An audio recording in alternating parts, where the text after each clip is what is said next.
So let's go ahead now and switch gears to the NTT IndyCar Series.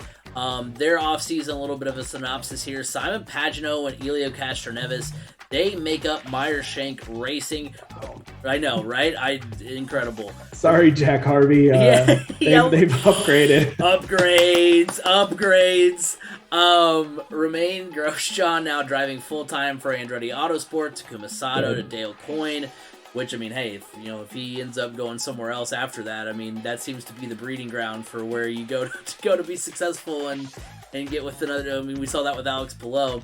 And then you have Jack Harvey now as a Rahal Letterman to make that now a 3-car operation. You also forgot, you did not put this one in the lineup, but Connor Daley has moved full-time to the 20 car. He will be running every race in the 20 car. He won't be splitting time with Ed Carpenter. So in the past, Connor ran street and road courses in the 20. Ed Carpenter ran ovals. And then they put Daley into, I think it was like the 22 or some other number of car for the 500. And Carpenter would run the 20. Whereas this year it's going to be the other way around. Daley will run the 20 full schedule, and Carpenter will run a different car for the 500. Yeah, that's what was going to be my next question, because I was like, well, Ed Carpenter's still going to try to go for the 500, right? Oh yeah, so. Yeah. He's done racing like Gateway and Texas, and he's had enough of that. But Indy is like the one place he knows he can still be semi-successful, and even though he really hasn't been here like the past couple of years.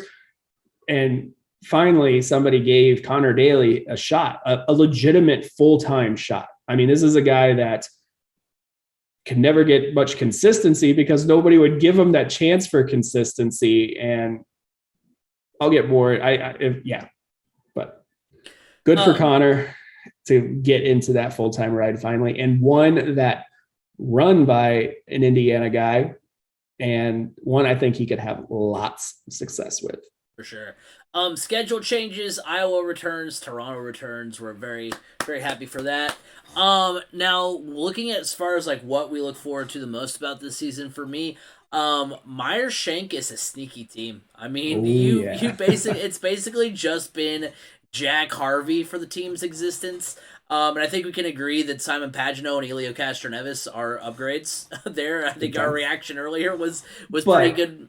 Jack Harvey is a very good race car driver. Right, yeah. It's not to poo-poo on him. It's just to basically say those drivers are upgrades. It's just like you would say, like I thought this past season, except for the last month, Carson Wentz was a passable quarterback, but it doesn't mean I think he's better than Tom Brady. It just means that, it's a little bit of an upgrade at that what position. Makes them sneaky good is that Pagenaud and Castroneves work really well together. So much so that they were on the winning team together, winning drivers for Meyer Shank Racing at the Rolex 24 at Daytona. So watch out. These guys, I mean, they're former Penske guys. They're both Indy 500 winners. This is going to be a fun team to watch.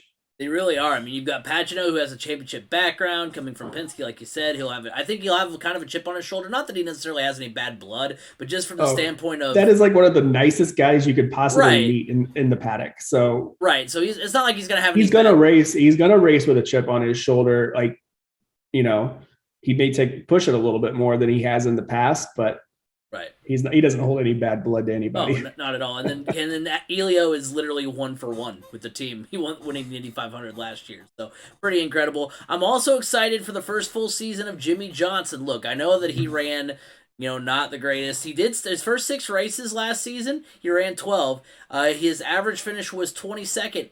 The final 6 races, his average finish was 20th, and he finished 17th twice. So, I mean, he was getting better. And he only ran street and road courses. Right.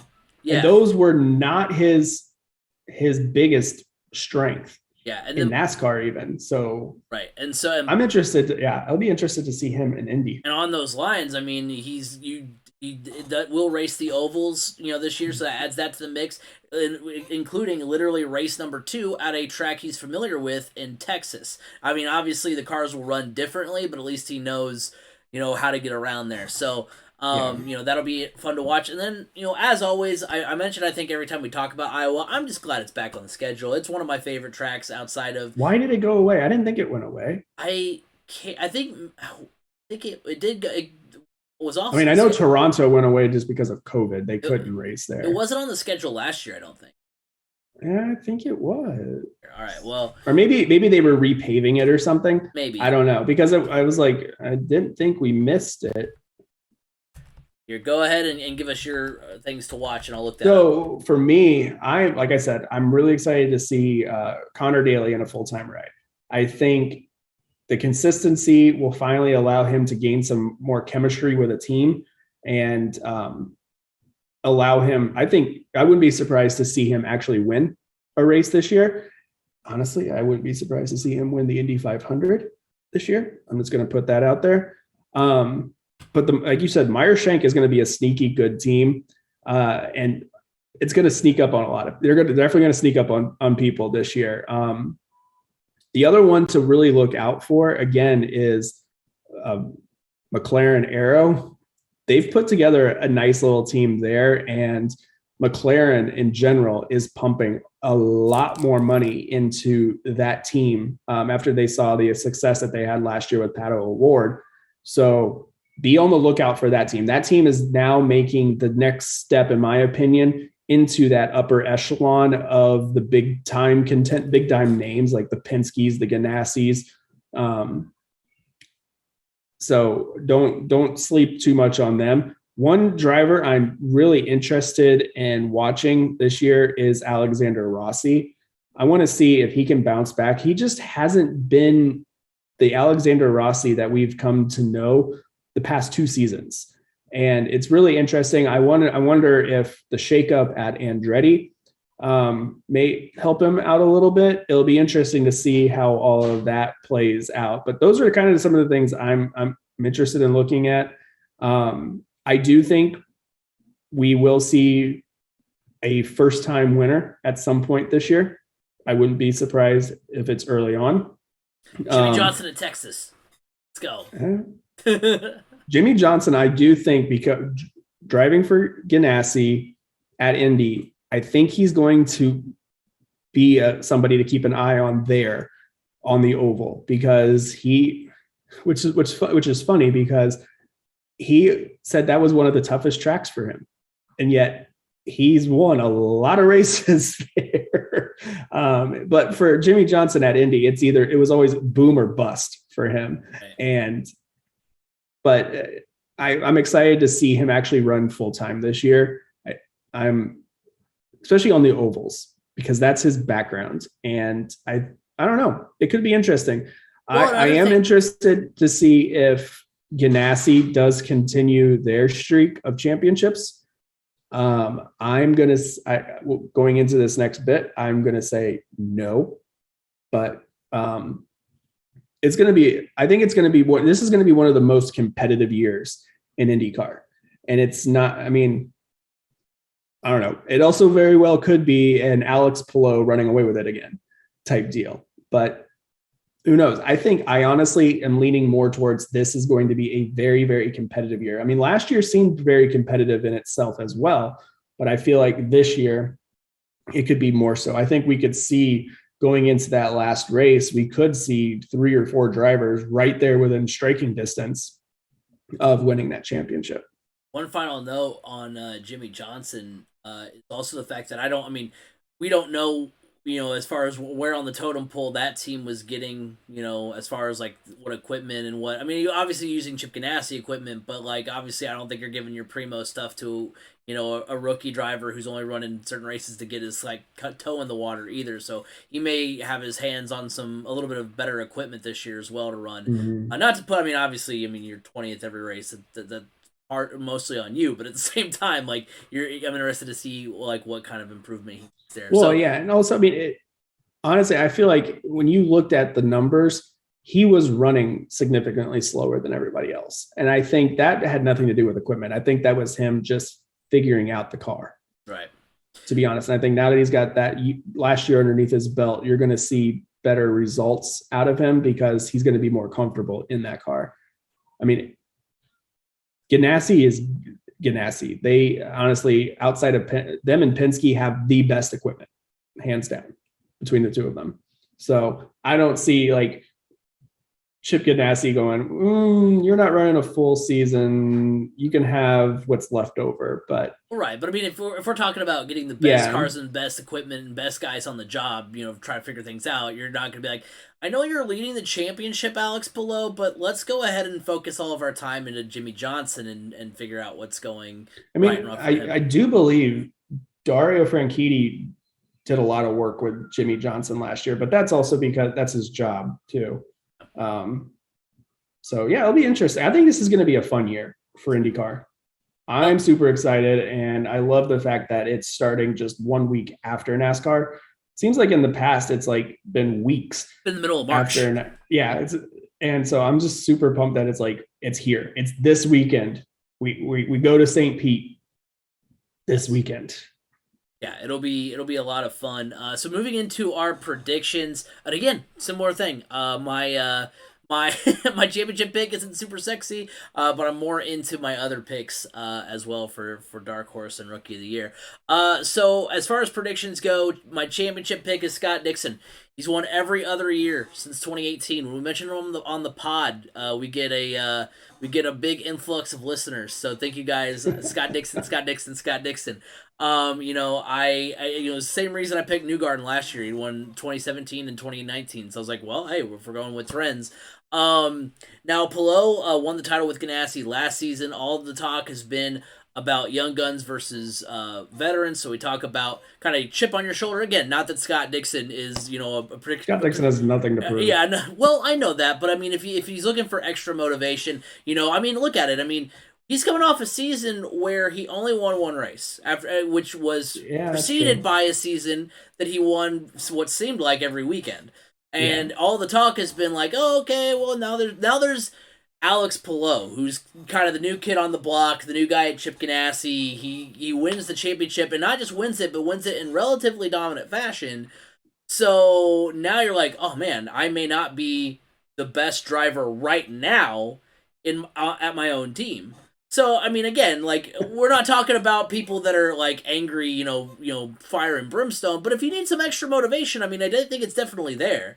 So by the way, his one win last season is the fewest win total he's had since 2017, which guess what he did the following year? Win the championship in 2018. So that's kind of what I'm going on. I'm going to go with Scott Dixon. I'm going to drive this every other year thing until it finally runs into the ground. So when someone else wins it this year, that trend will officially be over, and I can back off of it. But I'm not letting it die yet. As far as Dark Horse goes, I am going to go with, he's been kind of my dark horse pick ever since our last, when we did our podcast about the last race last season. It's Romain Grosjean. He's driving for Andretti Autosport this season, a team primed for a revival as far as the top of the sport goes, kind of similar to Roush Fenway, where, it's a team that you recognize. It's a team you're like, oh yeah, I remember when those guys were at the top of the sport, and yet it's been a while since they've been there. He had 3 podium finishes for Dale Coyne last season. He finished 5th at Road America. He finished 15th in points despite skipping 3 races. And I understand 15th in points isn't great when you're talking about like, up to about 20th or 21st. You're talking about, but because really there's only like 20, 22 cars that are given a race usually. So when you talk 15th in points, that's not great. But at the same time, the next 6 drivers in the standings all ran full schedules. So despite missing 3 races, he still put up, better seasons than the guys that were behind him. That's something. He's a driver that probably should not be here right now. If you want to see it, YouTube Romain Grosjean at, I think it was the Dubai Grand Prix. Dude literally drove his car into and underneath a metal barrier and caught on fire and had trouble getting out for a while. Oh my gosh. You need to look that up. It was his last race in Formula One. burnt both of his hands Oh, you're severely. talking. I thought. Okay, sorry. I thought you meant like. For some reason, I thought you meant like. I didn't hear you say like it was a. It was like he was racing. I thought you said meant he was like at an event and that happened. No, he was racing. He was racing. Jeez, that's wild. Rookie of the year for me is going to be Kyle Kirkwood. He won 10 of 19 races in Indy Lights last season en route to a title, 14 podium finishes, and he won 4 of the last 5 races. So, I mean, as much as I kind of wanted to go, the other way and pick some of the other drivers that are, in Who the are mix, some of the other drivers even that are rookies? I know. It's so tough, because some of these guys. Francesco, Christian Lundgaard. That's who I was looking at. Yeah, that was kind of where I was going. There's like Tatiana, I forget what her last name is, who's running like all but one race. Yeah. So I mean, it's just hard when you have a resume of like, hey, I literally almost won the entire schedle. It's hard to not it's hard to not go with him. Also, he liked one of our other IndyCar posts on there you go. on Instagram. So I mean, look, friend of the show. We're friend of the show, Kyle Kirkwood. I mean, come on the show. We'd love to have you. So yeah, I'm going with Kyle Kirkwood as my rookie of the year. Yeah. I'll start with my rookie of the year. I agree. It's going to be Kyle Kirkwood. Not knowing too much else about the other drivers. Kyle Kirkwood, I mean, he's ready. And I think it'll be interesting to see. I think he could be one of those guys that could spoil somebody's day that needs a win and he steals it from them, or needs a podium and he steals it from them. So my champion, I am actually going to go with Colton Herta. I don't know why. I just feel like this is his time. I think if he wants to win a championship in IndyCar, I think it's now or never. Because to be honest, with the news that Andretti is starting a Formula One team, I think starting in 2023, I would not be surprised to see Colton Herta in that car as a Formula One driver. So I think this is a now or never type deal. And this is also a good auditioning point still for Herta to show him that, hey, I can do that. Look, I won you a championship. Now put me over in the Formula One car. I don't know. He's been kind of one of those drivers that you just feel like he's knocking on that door. And I think he finally steps through. I don't know why. I just have this gut feeling that it's going to be Colton Herta. My dark horse, I don't know if you can really consider this one a dark horse, like my NASCAR pick, but I'm going to say Pato O'Ward. Yeah, I know he led the series for a couple of races last year, but I just feel like with the money that McLaren is dumping into this team, and like I said, they're only going to get better. Their equipment's only going to get better. I just feel like Pato has the ability to really take that next step. And I don't know, if it wasn't for such a dominating year from Alex Palou, I think Pato O'Ward would have been your champion last year. And I think that's going to drive him a little bit more. I don't know why I'm saying he's a dark horse then, but I don't know. I just feel like he's not a name that everybody's looking at. Everybody's thinking, Palou and Dixon, obviously. And then a lot of people are saying Colton Herta. So I'm going to go with Pato O'Ward as a dark horse. It's one of those things I think with where because a lot of people I think going into this, coming off of last season, Pato O'Ward probably would have been, the topic of conversation as far as drivers who could maybe win next year, or this season coming up. But yeah, I think with all the things that have kind of happened in the off season, all the moves and all that kind of stuff, and just kind of the buzz just isn't on him anymore. And I think that's kind of why you're not really hearing him in the mix as far as people who are predicting him to win a championship. Yeah. So those are my picks. Kirkwood, Rookie of the Year, Dark Horse, Pato O'Ward, Champion, Colton Herta. I really like that Colton Herta pick. I feel like we switched bodies for a minute because mine's a little bit more close to the vest and yours is kind of out there a little bit. But I think, out there as far as it's not maybe somebody last season you would have thought, would have been in the. I probably could have switched my dark horse and my champion. Yeah, that's what I was thinking. Would have been a better fit. You made up for it. It's fine. It works out. So